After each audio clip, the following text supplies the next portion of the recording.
comes as the grief for so many families there is being compounded by both frustration and outrage amid growing questions about the police response, specifically the timeline and whether they waited too long, by some accounts up to an hour, before entering the classroom to stop the shooter. Let's listen. As much information as we can and where we are on the investigation. We're here to report the facts as we know them now, not to defend what was done or to criticize what was done or the actions taken. I'll begin first and foremost with the timeline as we know it. The second timeline I'll discuss is the 911 timeline. Then we'll talk about the relevant social or digital media footprint of the subject.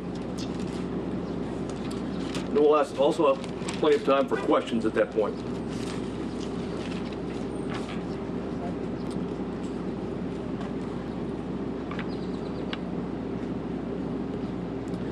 At 11:27, we know from video evidence, at 11:27, the exterior door suspected of where we knew the shooter entered, Ramos, was propped open by a teacher. 11:28, the suspect vehicle crashes into the ditch, as previously described. The teacher runs to the room 132 to retrieve a phone, and that same teacher walks back to the exit door, and door remains propped open. There were two males, as reported by Regional Director Escalon yesterday. There were two males at a funeral home that when they heard the crash, they went to the crash scene. When they arrived at the crash scene, before they got there, they saw a man with a gun exit the passenger side with a backpack, and they immediately began running. Ramos began shooting at him. Did not hit him.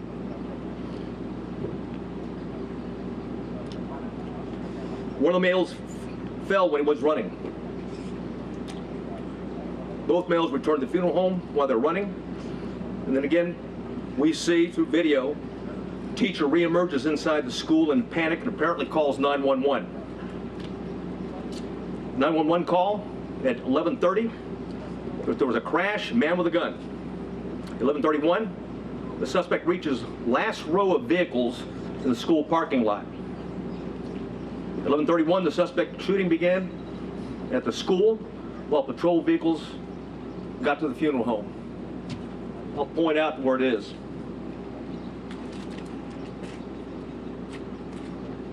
Crashed vehicles over here. Suspect was hiding behind a vehicle, started walking down, shooting into the classroom. There was discussion early on that an ISD, Consolidated ISD for Uvalde, was a resource officer and had confronted the suspect. That did not happen, as R.D. Escalon talked about yesterday. It was certainly stated in preliminary interviews, but often these preliminary interviews and a cursory walkthrough doesn't reveal the type of information, and certainly, police officers, like anyone else, under stress, sometimes witnesses get it wrong. But the bottom line is that officer was not on scene, not on campus, but had heard the 911 call with a man with a gun, drove immediately to the area, sped to what he thought was the man with a gun, to the back of the school, what turned out to be a teacher, and not the suspect. In doing so, he drove right by the suspect, who was hunkered down behind a vehicle, where he began shooting at the school.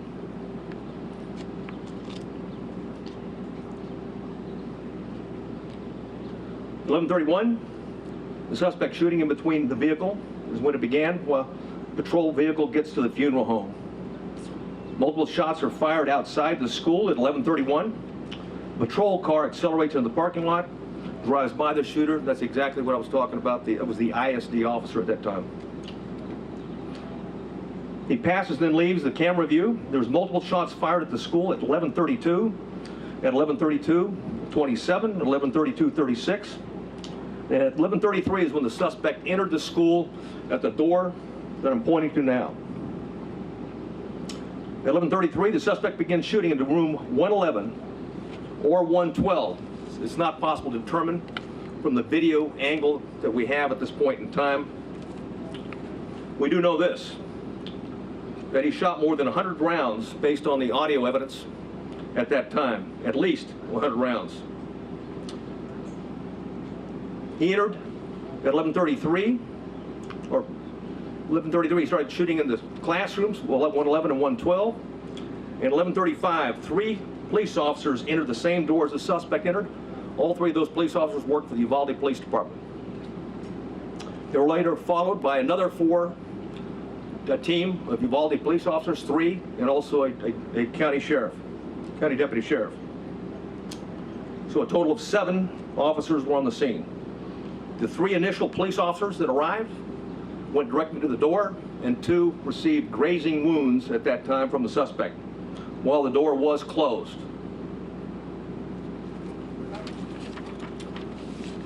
At 11:37, there was more gunfire. Another 16 rounds was fired at 11:37. 1 at 11:37, and 16 seconds, 11:38, 11:40, 11:44. At 11:51, a police sergeant and USB agents started to arrive. At 12:03, officers continued to arrive in the hallway, and there were as many as 19 officers at that time in that hallway.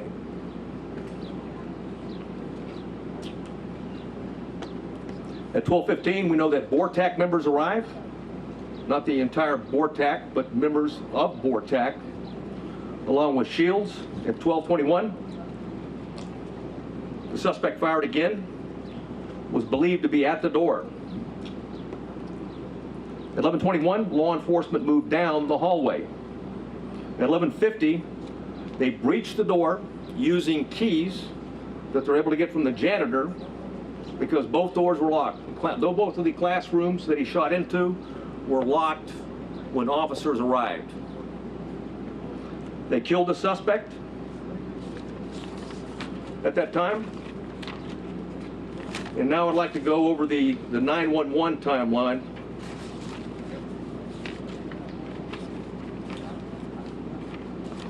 Which I'll warn you is not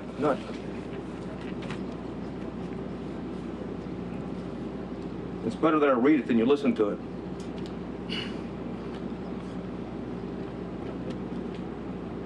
The caller identified, I'll not say her name,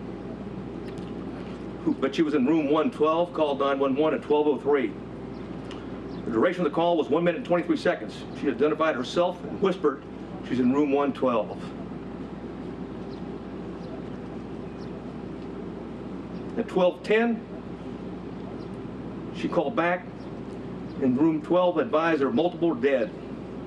12:13, again she called on the phone. Again at 12:16, she called back and said there was 8 to 9 students alive. At 12:19, a 911 call was made, and another person in room 111 called. I will not say her name. She hung up when another student told her to hang up. At 12:21, you could hear over the 911 call that 3 shots were fired. At 12:36, 911 call, it lasted for 21 seconds. The initial caller called back, student, child, called back, was told to stay on the line and be very quiet. She told 911 that he shot the door. At approximately 12:43 and 12:47, she asked 911 to please send the police now.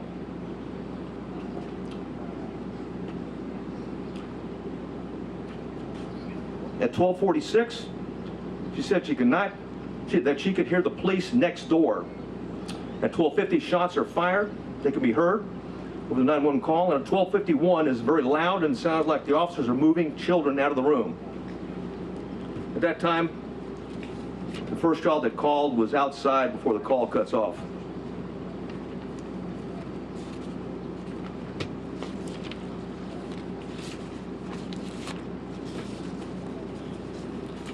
Additional information that we have is that there are 58 total magazines at the school related to the crime scene. 11 of those magazines were inside the school. 3 were on the suspect's body. 2 in room 112, 6 inside room 111. 5 were on the ground, 1 was in the rifle. There were 32 magazines outside the school, but on school property. 1 just outside the school building and 31 in the suspect's backpack that he did not take into the classrooms with him. There was 15 magazines at the crash site. There were 2 magazines at the suspect's residence for a total of 60 magazines. He had purchased and had a total of 1,657 total rounds of ammunition. 315 of those rounds were inside the school. 142 of those were spent cartridges. 173 were live rounds. 922 were outside of the school, but on school property. 22 of those were spent cartridges. 900 were live rounds.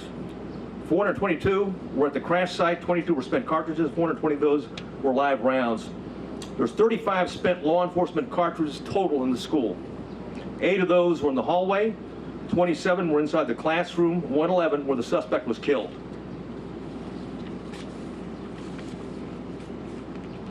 I mentioned that I was going to go over quickly a digital timeline. One of the things we talked about early, and I want to correct something that was said early on in the investigation, is that he posted, okay, on Facebook publicly that he was going to kill that he was going to shoot his grandmother, and secondly after that he was going to, that he had shot her, and then third that he was going to go shoot up a school. That did not happen. It was actually on a message. It was a Facebook application, messenger application to somebody else that he had a conversation with. We know that through his digital media footprint, and I'll just do it by date time, that Ramos asked his sister to help him buy a gun. She flatly refused. That was in September of 21.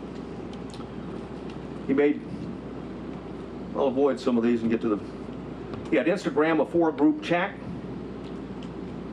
and it was discussed that Ramos being a school shooter. That was on February 28th of 2022.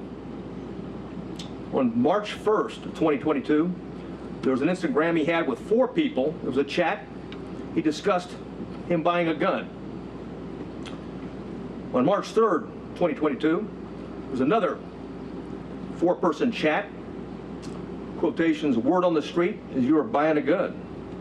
Ramos replied, just bought something. RN.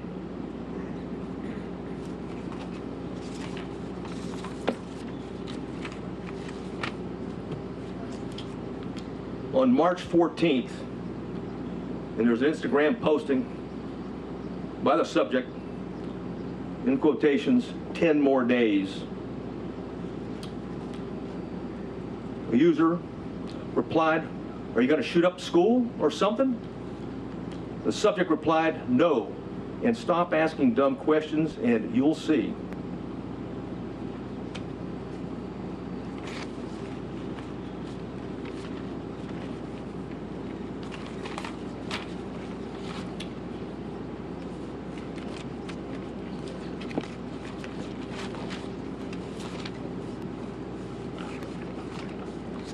I know you have many questions, and I've agreed to stay as long as we can and answer as many of those questions as we can. If I can't answer it because we don't know definitively right now, I'll simply say that. And it continues to be a preliminary investigation. There's, literally, certainly over hundreds of interviews that have been conducted, will continue to be conducted, and there's thousands of leads that are being pursued, not consecutively, but concurrently, and thanks to our federal and local partners. And I do want to mention behind me, we've got the FBI Special Agent in charge. We also have an ATF Special Agent in charge, or ASAC, and of course, who else? What I got behind? Okay, Texas Rangers. If there's any specifics that I haven't covered that I might need their particular support on. I do want to cover one thing quickly though before I go to questions, and that's some of the questions that we received, that we have already received. And one of those is going around now that in fact the subject had been one of the 2 arrested by the Texas Rangers and the local police back in 2018. That's not the case.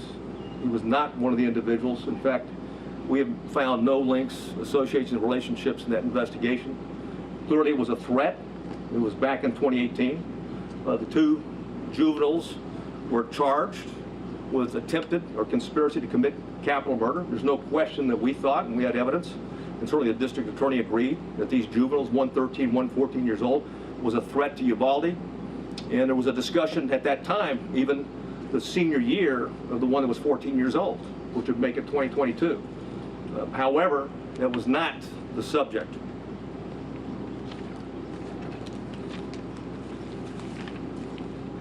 Questions?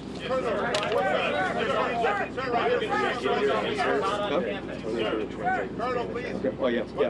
Oh, one thing I want to say, one thing I failed to say is that when we're done, we have Tony Pena with us. He's going to translate into Spanish, okay, what the answers and the questions are afterwards.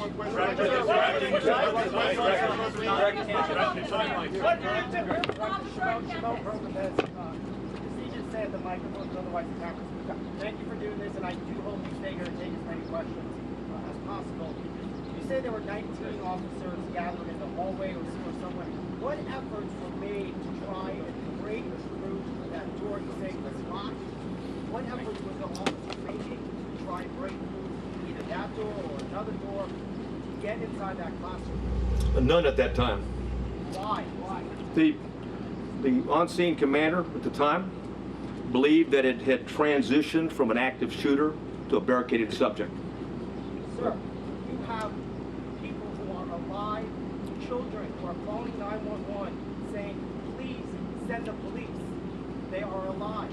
In that classroom, there are lives that are at risk. Hey, we're well aware of that. Right, but yeah. Why was this made not to go in and rescue these children? Again, the on-scene commander considered it a barricaded subject and that there was time and there were no more children at risk. Obviously, based upon the information we have, there were children in that classroom that were at risk, and it was, in fact, still an active shooter situation and not a barricaded subject.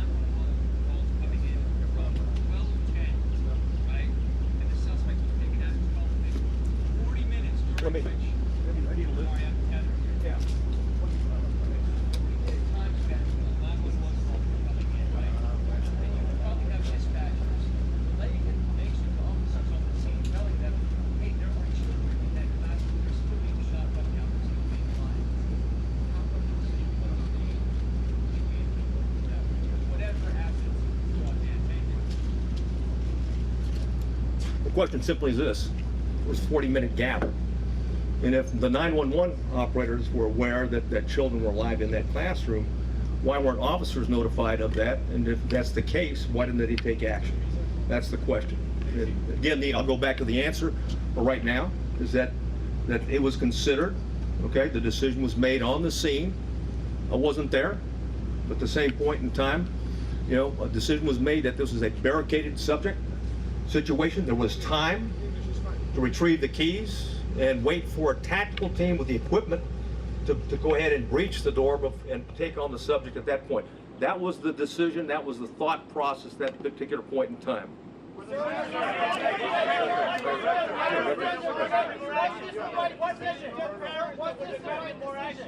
What?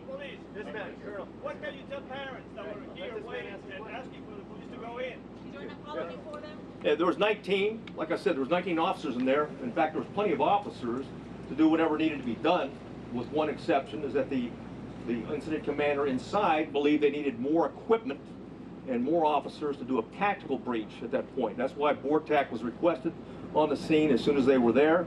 They executed, they searched, or at least a dynamic entry, and went in, and of course, that was not till 12. That was not till 12:57. Were the family members tased or gassed in any way? Hey, with the benefit of hindsight. Hey, the benefit of stand by. Hey, With the family stand by. members, Hey, with the stand by. family members tased or gassed in any Hey, way? for the benefit of hindsight, where I'm sitting now, of course it was not the right decision. It was the wrong decision. Period. There's no excuse for that. But again, I wasn't there, but I'm just telling you, from what we know, we believe there should have been an entry at that as soon as you can. Hey, when there's an active shooter, the rules change. It's no longer, okay, it's no longer a barricaded subject. We don't have time. You don't worry about outer perimeters.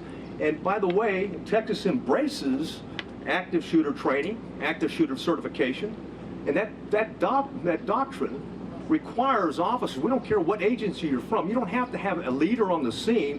Every officer lines up, stacks up, goes and finds where those rounds are being fired at and keeps shooting until the subject is dead, period.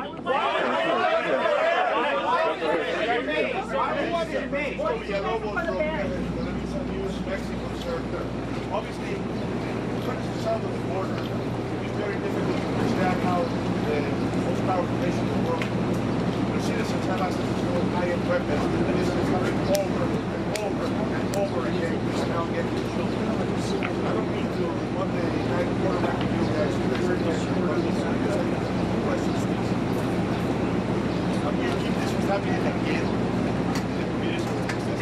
And second, how did a 18-year-old kid that works at Wendy's wait to buy a $5,000 weapon? Well, after the last, he used a debit card first, but to your point, it's very expensive, and a debit card is not a credit card. It means he had money in the bank. So why and how is being looked at right now, and I'll tell you this, thousands of more leads are being looked at right now because we haven't answered all the questions. We haven't gotten into the why. Okay, we know the individual was also into cyber gaming in that regard, and group gaming in that regard. So we've got a lot of questions are out there, and we're seeking answers. But we've got an obligation. We'll continue to update you when we find something out. Hey, The woman in the yes. Questions. The first one is you said that Border Patrol had a special team on site and the local police did not allow them to go into the building. Can you elaborate why? The Border Patrol agents, the BORTAC agents that were in the building, did line up. They're part of the 19 that I talked about, and the entry team, ultimately the entry team that went in. But I can tell you that they were told, just as any other officer was told, and others, even command staff that came on board, is that the incident commander at the time believed that in fact it was a barricaded subject, that we had time, there was no kids at risk. Which agents talk about having chats and group chats and talking to people? When was he on the next radar? Nobody. I wish he was, because then there's no question. And I'll say this right now, every time we have one of these, there's copycats, okay? And we need the public, just like we did back in 2018, there was a public, okay, that came forward that we got 2 people that are about to shoot up a school or planned to shoot a school. It's imperative on the public, when you get something, just because the guy sounds like he's a nut, he may be a nut. But just because it sounds like, well, possible to do, he may be intended to do, as I've read the timeline based upon the chats that he had. So we need everyone, when we have a threat to life like that, to take it seriously and report it, because ultimately this is tragic. What do you tell the parents of 19 kids, or the families of two teachers? Yeah. Hey, yes, sir. Yes, sir. Wait for tactical gear. By 12:15, you had at least 15 officers and shields on scene. Yeah. Yet you did not breach the door until 12:50. Hey, like I've said it before, is that, well, first of all, when it comes to an active shooter, you don't have to wait on tactical gear. Plain and simple, you've got an obligation. What I know now, okay, absolutely, it was an active shooter, because you can transition. Keep in mind, in the doctrine, okay, of active shooters, you can transition from an active shooter situation to a barricaded subject, or a barricaded with hostage subject. But if shooting continues, and you have any reason to believe that there's individuals alive in there, you've got an obligation to move back to an active shooter posture, and that means everybody at the door. Are you saying those children were no longer at risk when he barricaded himself? Saying there were children alive in classroom 112, 8 to 9 children.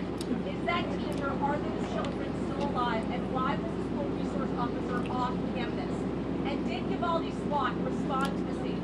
Well, Uvalde has a part-time SWAT team, number one. The ISD's got, they have limited officers. I think, what is it? Well, you got 6? They got 6, yeah. The Consolidated Independent School District has 6 officers, and they didn't have one posted at that location. And someone said, hey, what do you tell the parents? I mean, bottom line is that, or someone talked about and said, when there's kids in the room, why wasn't there an entry? Because it was believed, like I said at the time, that the subject was stationary, barricaded, there was no risk to other children.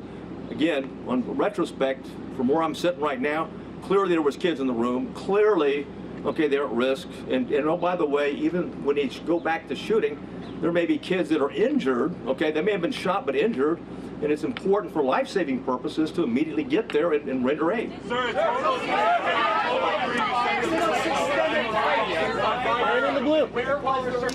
Where was the resource officer? Why was he not on campus? He was not on campus. Why? Well, again, we'll have all those answers down the road, okay? Sir, did those killers survive? lady in the front here. Hi, this is Univision Network. Thank you for doing this. Also, today is face value. Bunch of them are undocumented. Then the world can apologize to all those parents who are outside screaming, trying to get in. It was obvious that it was not under control. Their help could have been great. Some parents are able to get their children out. Not as a police officer, not as somebody that belongs to the government, but as a parent, as a human being. What do you say to those parents who are about to bury their children? Well, first I want to say that the Consolidated Independent School District officers were there early. There was 4 of them, and they immediately began evacuating the school and did that throughout the process. So keep in mind, so that was going on. And that's, what do I say to the parents? I don't have anything to say to the parents other than what had happened. We're not here to defend what happened. We're here to report the facts so they have the facts. But based on what you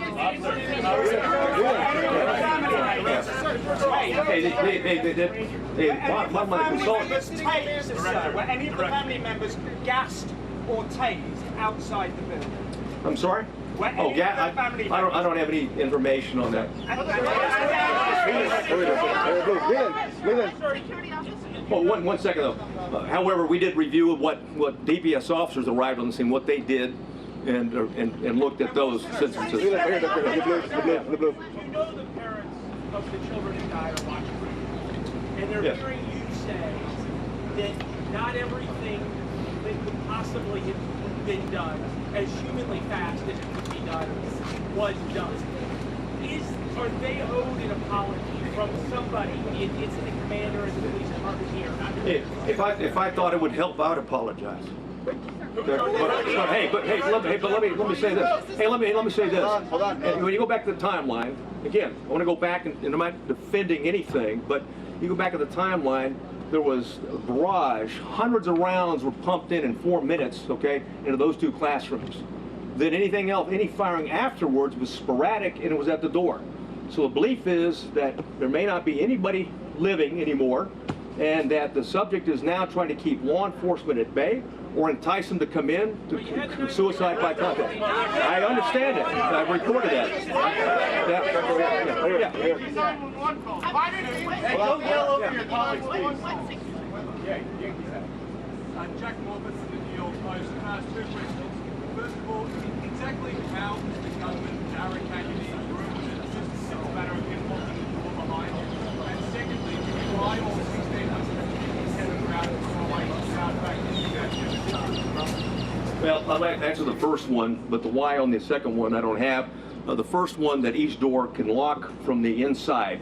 And both doors were locked, okay, from the inside. So the subject, when he went in, he locked the door. He came out one time into the hallway, went back in and locked the door, because at the time that the officers went in, both doors were locked.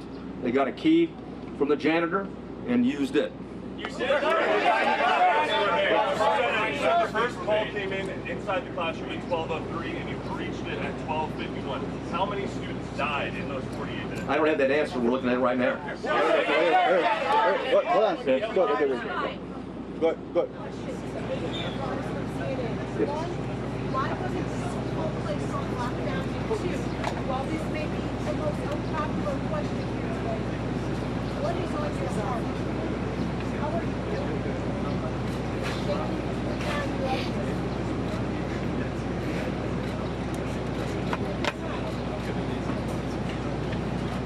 Yeah, thanks a lot.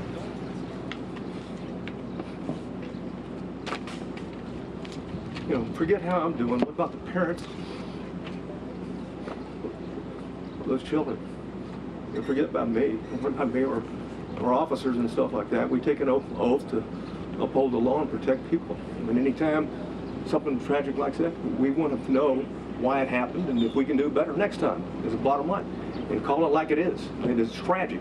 Quite frankly, I mean, there shouldn't be anybody. You know, ideally, we've been able to identify this guy as a suspect and address it before he even thought about attacking, you know, on the 24th. Was he portrayed? Go ahead. Over here. There's a lot of ammunition, a lot of rounds. Are there other people that you're looking at to arrest? That aided him. And we're looking at other people. Absolutely. Anybody who's been in contact, we're looking at anything. And links to associations. You know, people that may have known something and will continue and may have been involved in some chat room gaming along with them. So there's nobody that we're not going to talk to and look at. And it's certainly, I can assure you that the district attorney is very proactive and very concerned about this. And that if any evidence that we bring to her that someone was an accomplice or an enabler or didn't do what they should have done, if it's in violation of the law and it meets the probable cause standards, I have no doubt that she'll take care of business just like she did back in 2018 when we had 2 juveniles plot a capital murder at the school. You had 911 calls at 12:10, 12:13, Yes. 12:16. The shooter wasn't killed until 12:50. Did any of those 911 callers survive? Yes. I can't tell you that with certainty, but more than one survived. How many children got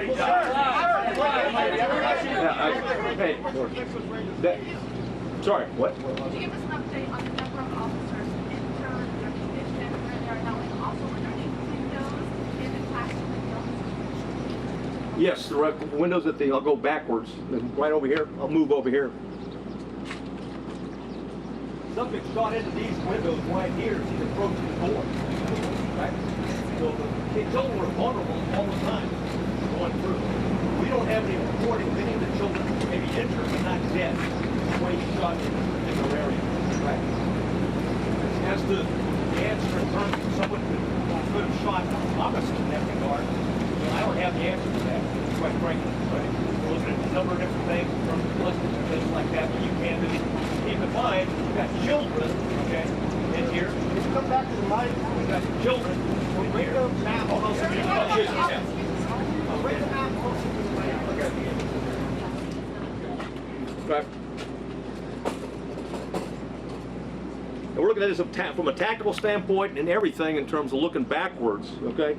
And certainly one of the things is, what was the access at 111 and 112 in that regard? And also, you know, there's other access points as well. Right there. Hold on. Let me say one thing.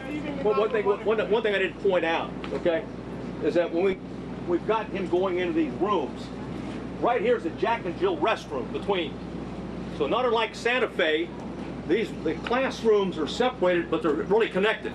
So you can move back and forth between those 2 classrooms. In the green. Yes, sir.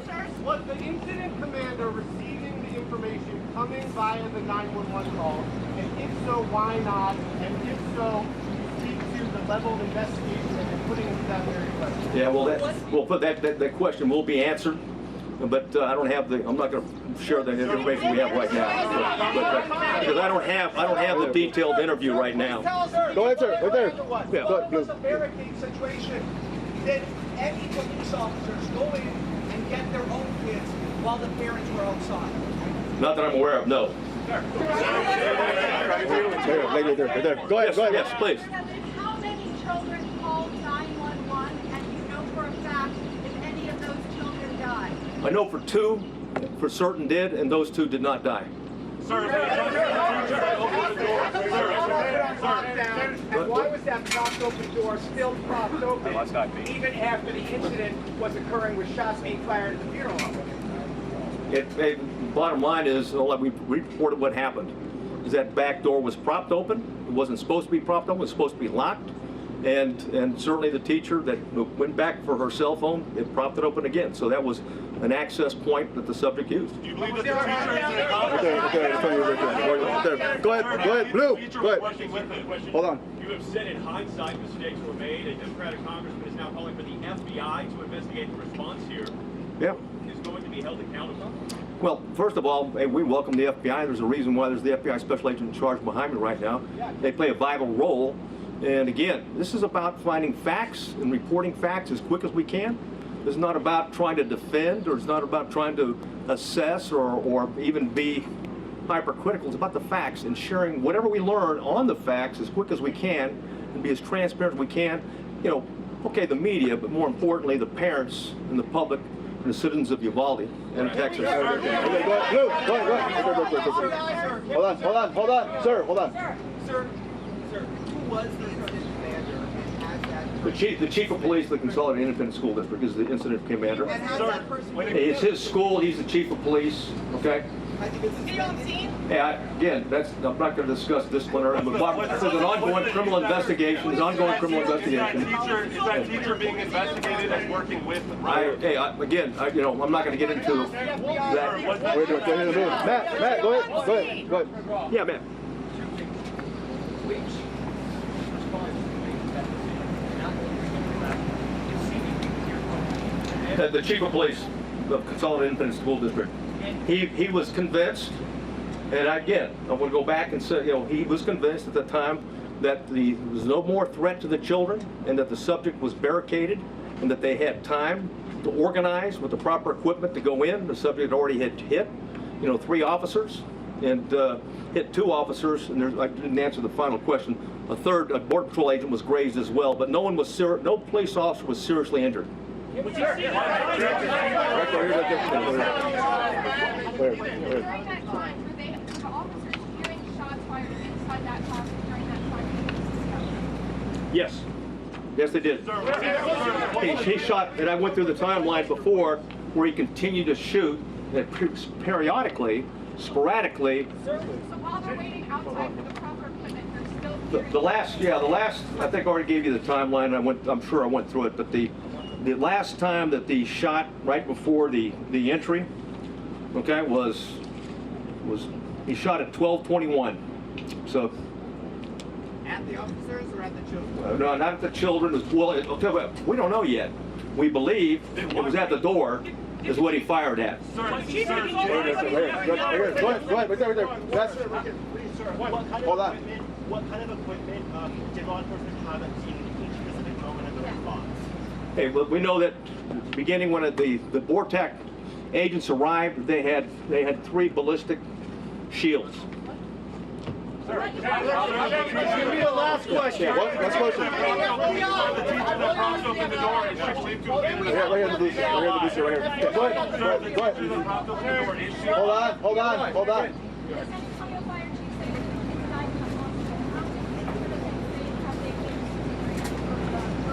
I don't know.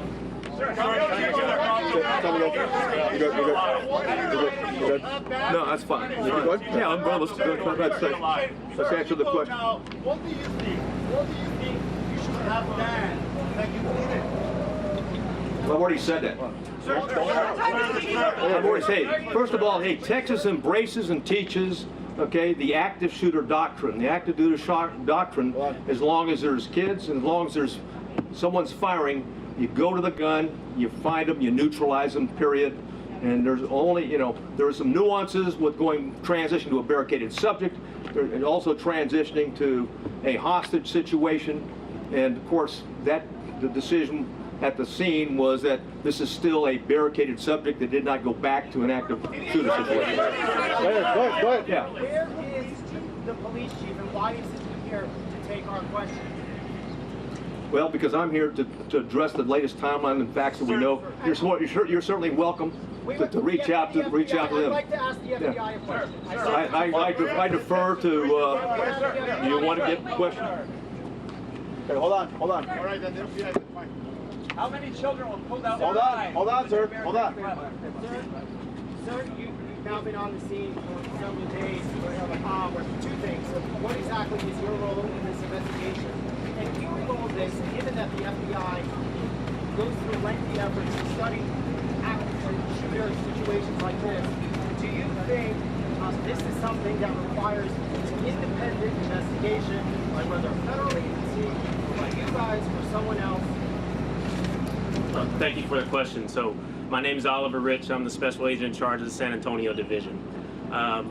First, I want to say I understand there are a lot of questions and there's a lot of frustration in the public, and our heart goes out to the families and the victims in this tragedy. I will say our role here remains the same. We are here to assist in this investigation, to provide the support to the community to the best of our ability. We've had 200 people here for over 4 days. We have people working all across the country to support this community and to support this investigation. We are continuing in that vein. We have victim specialists here working with people in the community, and we will continue to do that. If the facts bear out that there is a federal nexus, then the FBI will conduct an appropriate investigation at that time. But for now, we continue in this to support the Texas Rangers. Is that something you guys would investigate? Okay, sir, are you going to ask? How many more questions? Two more questions. Two more questions. Guys in purple. Okay. Yes. Uvalde Police Department, Uvalde Police Department posted in February 2020 that they familiarized themselves with the school and they did the training to do just what they were supposed to do. How come they were not in lead, or their commanding officer was not in lead when they were familiarized with this training, and they should have done what they were supposed to face what they were doing? Who dropped the ball? Yeah, I don't have the answer to that question. President Biden will be here on Sunday. Your thoughts on that? Do you have a message to the president? Yeah, welcome here. Welcome to Texas. This community has been hit hard. And I think it's noble that the president's going to be here to recognize the pain and suffering that this community is going through. And I think that's what leadership is. That's why Governor Abbott's here. That's why Lieutenant Governor, leaders go to where the problem is. And right now, the problem is in Uvalde, Texas.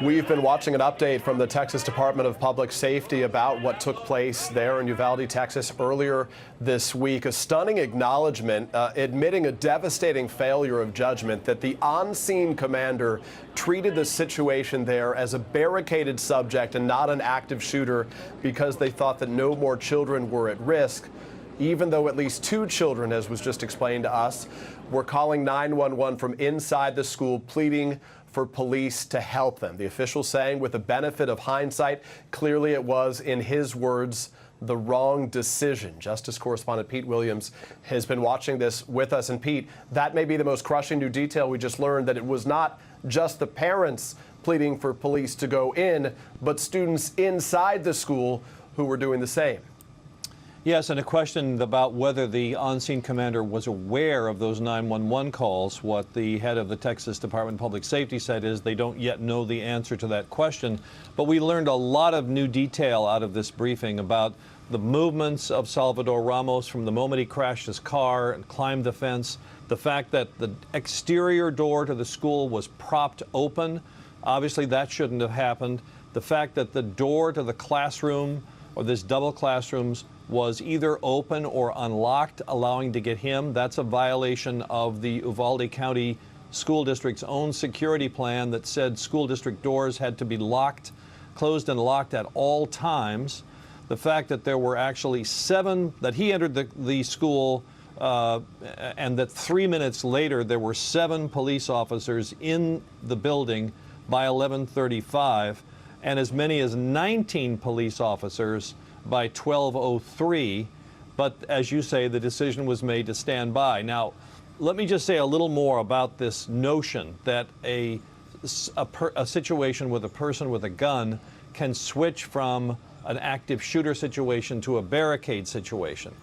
I will just say that as a general matter, the reason that that is even something that occurs to police officers is that if they make the decision that there's no danger to people inside, they sometimes think that breaching, going in and confronting the shooter might cause the shooter to then lash out at whoever's left inside the building.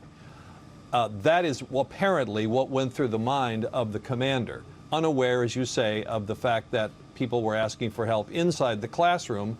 And of course, it's always a difficult situation because you know that people have been injured, and the longer you wait, the more you raise the risk that people who are injured may die of their injuries if they don't receive medical treatment. So that's another thing that has to factor in, and I'm sure that this is going to be something that is long examined and debated. But we did learn a great deal of new information about why the decision was made to wait. We also heard, Peter, from some of these survivors, some of these young people that were there, that the doors to these classrooms had a window. And one of these students has said that the Ramos inside shot out the window. So I think that raises additional questions about why the officers on the scene were unable to try to engage him through that window. It may be, as we were told early on, that he was firing, he had this very high-powered weapon that is capable of shooting certainly through the classroom walls. We didn't hear much information about that. But that's an additional question. And then I think the other thing that is to be answered is the thinking seems to have been and seems still to be that the bulk of his shots were fired shortly after he went in. And that raises the question about when he was shooting at the school from outside in the parking lot, expending this enormous amount of ammunition that he had. Did he wound any students? Did he hurt any students or kill any students by firing at the school from outside?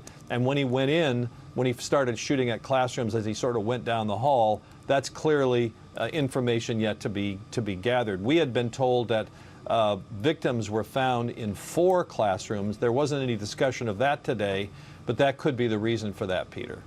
Yeah, no doubt. And as we understand it, when this shooter came in, he initially was shooting at one side of the building. When he ultimately entered, the classrooms he went into were on the other side. That may sort of explain some of the wider areas where they found these victims. I want to get to NBC's Morgan Chesky. He has been reporting from Uvalde all week. We heard him questioning the Texas Department of Public Safety director just moments ago. Morgan's there in front of the camera. And Morgan, one of the other details we learned was about how the school resource officer was not on site at the time, which we have learned contradicts what was initially told in the first narrative of this. And in fact, when he did arrive at the scene, he actually drove right by the shooter who was hiding or kneeling behind a vehicle. None of this, the new details we've learned, is going to sit well with the families who are crushed by not just grief, but also now outrage.